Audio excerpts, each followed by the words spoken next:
Deuxième rencontre extraordinaire du bureau de la Confémen, c'était hier.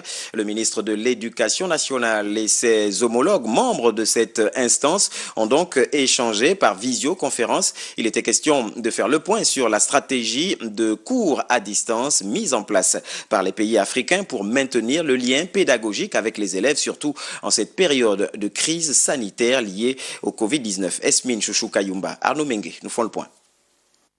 Il était question au cours de cette réunion par visioconférence des ministres de la Confémen de l'état des lieux du système éducatif de chacun des pays en cette période de crise sanitaire. Nous avons travaillé depuis un mois pour mettre en œuvre des stratégies et des partages d'expériences, de bonnes pratiques. Il s'agissait donc de faire le bilan aujourd'hui, après un mois de mise à l'épreuve de ces stratégies et de ces bonnes pratiques. Il s'agissait de faire le bilan et de voir comment on pourrait continuer à avancer ensemble, étant entendu que les problématiques sont similaires dans tous les pays face à la pandémie du Covid-19.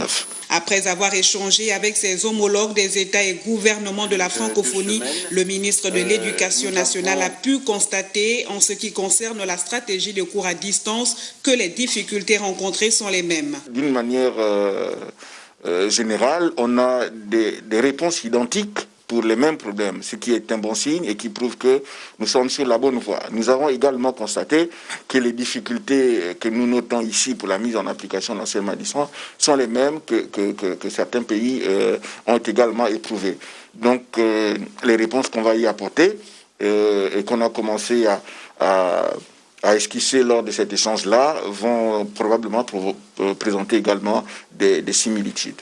Les ministres de la Confémen ont également échangé sur le calendrier scolaire, notamment le retour en salle de classe et l'organisation des examens de fin d'année.